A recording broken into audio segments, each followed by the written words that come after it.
Pretendimi i ZPS-s që Thaçi ka emëruar kryetarët e komunave është po ashtu i pabazuar. Nuk ka fare prova, thjesht bëhet fjalë për fjalë që qarkullonin të individëve që thonin që ishin të emëruar prej Thaçit.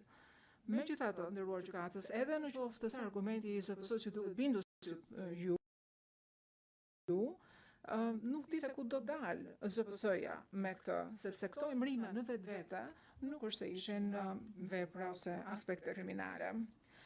Pavarësisht kësaj, deri në masën që ekzistonte një përpjekje nga qeveria e përkohshme për të krijuar një soi qeverie, qoftë kjo përmes hartimit ose mirëtimit legjislacionit, apo qoftë kjo përmes emërimit të politikanëve kombëtar lokale ose kombëtar, gjithsesi kjo është një mundësi e arsyeshme për të krijuar një lloj administrate civile pas kolapsit të tërë të shërbimeve bazike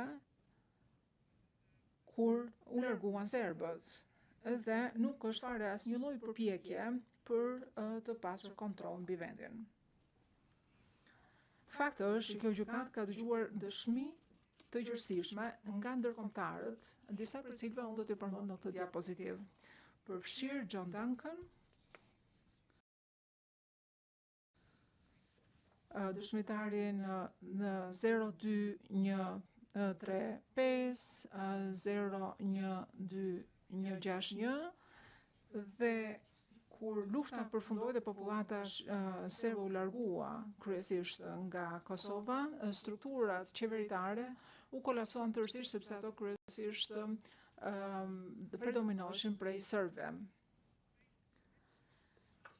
Në këtë realitet është mundësi e arsyeshme që shqiptarët e Kosovës, përfshirë këtu edhe ata që ishin pjesë e qeverisë së përkohshme dhe të UÇK-s, të përpiqeshin që shoqëria të fillonte të punonte sërish. Ajo çfarë ka ndodhur është që dëshmitari 02161 dëshmoi dhe tha që UÇK-ja u mundua që gjente shqiptarë që të ushtronin shërbimet bazë, shërbimet energjisë elektrike, të ujësisë analizimeve, shërbime të tjera bazike, pasi pas kohës largimit të serbëve nuk mbeti asgjë që funksiononte.